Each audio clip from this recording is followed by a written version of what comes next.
Hi, Rinzei. Let's look at your new set of essays. This is about online communication. Let's see what you said. Experts in labor industry and companies executives, including renowned CEOs from various companies, have debated that whether the advantages of online communications outweigh the disadvantages. All right, there are some problems with this sentence, primarily in terms of vocabulary, but there's also a grammar mistake too, which makes it a little kind of challenging. All right, especially for your first sentence, you want to make a good first impression. So let's look at it. I didn't understand this in the labor industry, and I also didn't understand this structure here, companies executives. So it didn't really, there were words, expressions that didn't really carry a lot of meaning. So why don't you say, instead of this, why don't you say in the workforce? Okay, or workforce experts, even, you could have said. So let's try it though. Experts in the workforce, including renowned CEOs from various companies, comma, have debated whether, you don't want that and whether, just whether the advantages of online communications outweigh the disadvantages. Now let's talk about what the problem with that is. It's too similar to this. All right, that's not going to do you any favors. It looks like you pretty much copied the language straight. Now, I understand, yes, you put of online communications, but that's the only real change you made. So you have to use your own language, your own vocabulary, your own grammar, okay? All right. Personally, I believe the merits overwhelm the demerits. I don't like this word overwhelm. I would have preferred uh honestly, I would have preferred outweigh, but again, it's the same problem as what we have here, and you also have outweigh here. You could have said, personally, I believe there are more merits than demerits, and that would have been okay. This essay will argue that using examples, get rid of the, from Oxford University and the Japanese government. That's fine. On the one hand, there is ample evidence that the drawbacks of online communication outweigh the advantages. Again, look at this. Well, okay, you use drawbacks, but that's pretty much it. Maybe you could have used some new language here. So there is ample evidence of the considerable drawbacks of online communication. Done. That's all you really need to say. The central reason behind this is twofold. Firstly, it is easier to understand others in person. Science has proven a long time ago that humans interpret each other not just through uttered words, but also with subtle facial expressions that we often miss online. Get rid of out. For example, eye movement. Get rid of the. It should be taken into account that there could be some crucial misunderstandings online. Okay, I don't understand the purpose of this sentence. It feels like it's just kind of there on its own. Like it doesn't entirely go back to this, and yet here you clearly have a second idea. So I don't love the inclusion of this sentence. Let's see what it looks like without that sentence. Let's say, science has proven subtle facial expressions that we often miss online. For example, eye movement. Why don't you do this? You could have said, therefore, online communication could create some misunderstandings. Okay, you could do that, and that would work. All right. Secondly, in the business world, because there is only one, it is widely recognized that online communication is sometimes not enough to build trust and make a deal. For instance, a recent empirical study by Oxford University without the demonstrated that 90% of businessmen and women, regardless of the working sectors, feel that they need to meet with their clients in person because they cannot be sure about clients without meeting and talking with a cup of tea. Okay, that's fine. I like it as a concept. I would have maybe raised the level of grammar a little bit. So let's say,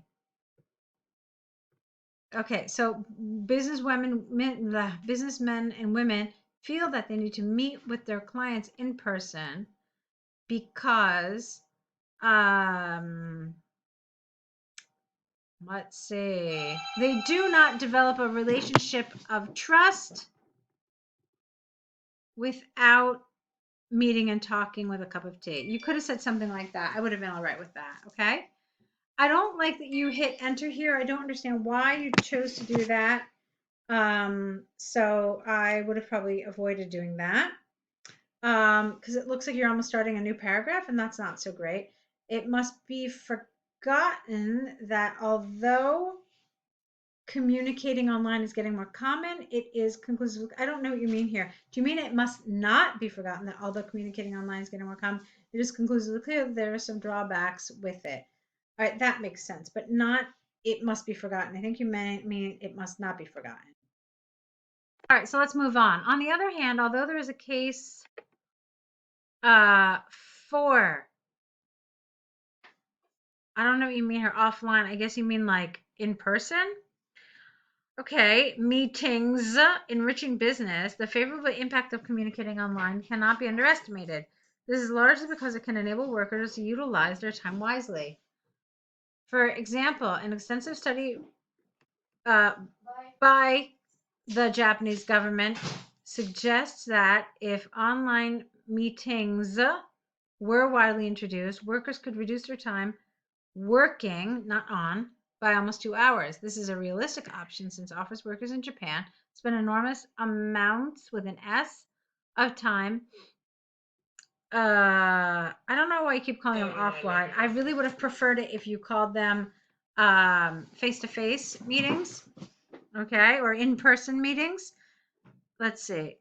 Spend an enormous amount of time on face-to-face meetings and all right, again, awkward vocabulary here. And commuting to these meetings or traveling to these meetings.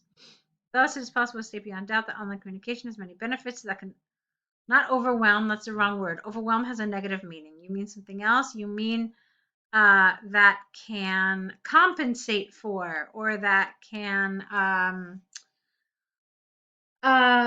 override even would have been okay. All right, so those would have been some better words here. From the arguments and examples given, I firmly believe that the merits of online communication by far exceed the disadvantages.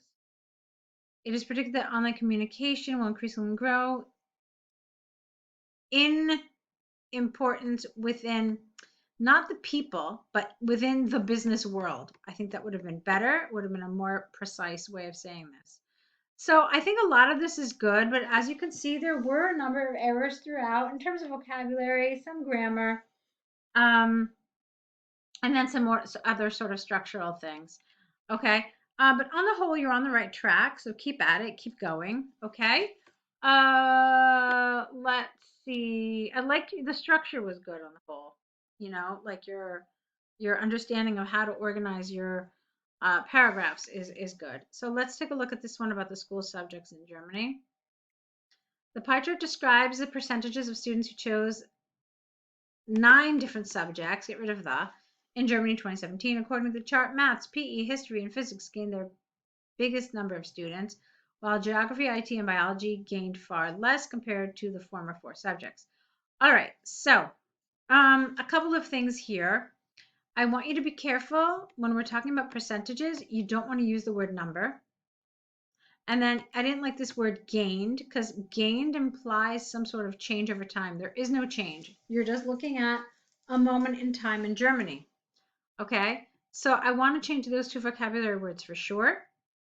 So, let's see, had the biggest figure of students. Okay, you don't want to talk about numbers because we're dealing with percentages. So you could say percentage or you could say figure. And I love the word figure because you can use it for anything. You can use it for percentages, for numbers, for anything. Units, okay? So it's a good word to use.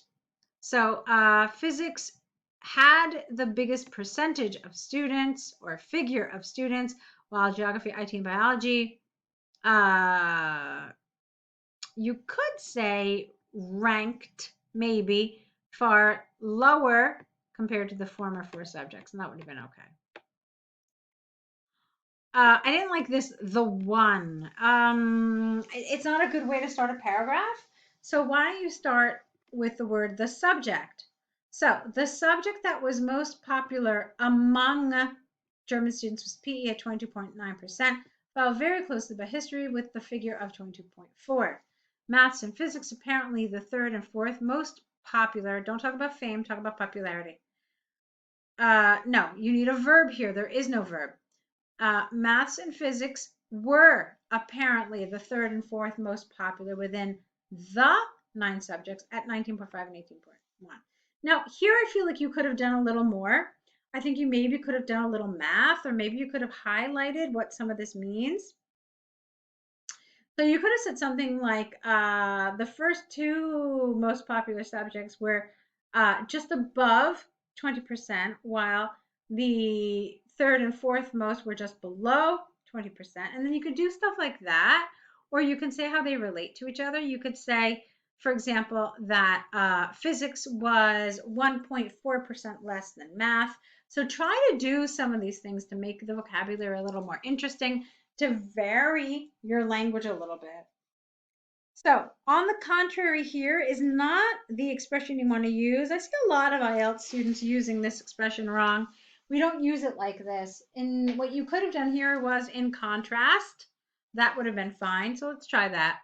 In contrast, other subjects were less popular. Don't put apparently again. You just put it here. I thought it was a little awkward there, but now seeing it a second time, it definitely feels awkward. So remove it. It should be in contrast. Other subjects were less popular. IT was the least popular among the 9 subjects, with only 3.7 of students enrolled, which was only 1 out of 6 compared to the most popular PE. That's great. The least, what? What? The less, the least? I don't know what you mean, the less of the two. I'm very confused by this. I don't know if you mean the rest. I don't know if you mean the least. I don't know if you mean the less. I'm very confused.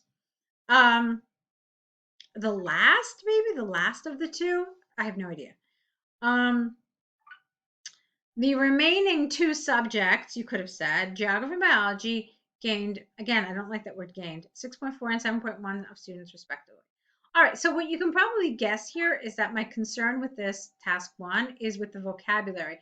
That for me was the weakest point here. And you can see that I pretty consistently commented on it. So that's the area I would like you to work on as far as this task 1 is concerned. Other than that, I thought you did, oh, there's more? Oops, oh, let's see. Overall, it is clear that 4 subjects, okay, are the most popular ones compared to the rest of the 3. Fine. Yeah, so what I said stands. For me, the vocabulary was the weakest point here. Everything else was dealt with fine. And then I know we talked quite extensively about your task 2. So I know your exam is coming up. Keep at it. I will keep an eye out for your essays to make sure we get them back to you as soon as we can, okay? So good luck to you.